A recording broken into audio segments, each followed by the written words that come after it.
Can we talk ACC real quick, more specifically Duke basketball and how we just blew it against Kansas? Talk about a terrible performance on the Blue Devils, as I love. Two losses, still top 10 ranked team right now, currently 9 at filming this. They play Auburn tomorrow. Huge game at Cameron Indoor Stadium. So we're going to see how they bounce back there. But Hunter Dickinson decides to karate kick this guy straight in the face, second half, right? Ejected from the game, gone. At that moment, Duke should be full throttle. You got to get as many points as you can right here. Stick it to them. This is your time to really swing the tide in your favor. And what do?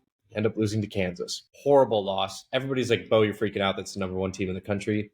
They lost their best player, probably most solid guy in Hunter Dickinson. He's played college basketball for probably 2 decades at this point, really. And he's going up against 17-year-old, a minor, Cooper Flagg. Okay, that's what we got going on.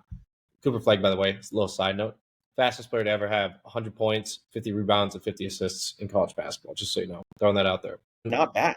I'm upset because those 2 losses, the last 4 possessions of each game, you want to know what happened? All turnovers. Yeah, but you're not like the Anthony Davis Kentucky teams. Like, you're not going to go undefeated.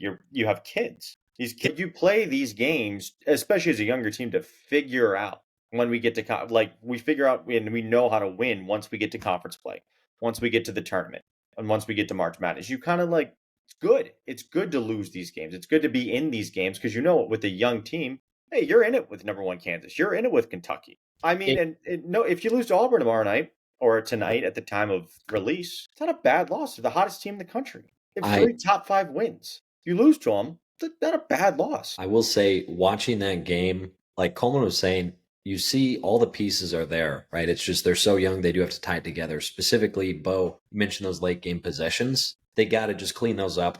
Obviously, they're just trying to figure out what sets they can run that late in the game. But the second thing, too, you mentioned Knueppel's offense. Go back, watch like from 8 minutes and down for that last half. There were about 5 or 6 different times where he was completely lost on defense. And again, he's young, freshman. He will figure this out. But just the simple ability to see ball, see man, and not get backdoor cut or be able to go box out would have made a huge difference with, not just having to rely on that last second set for Duke. Mm-hmm.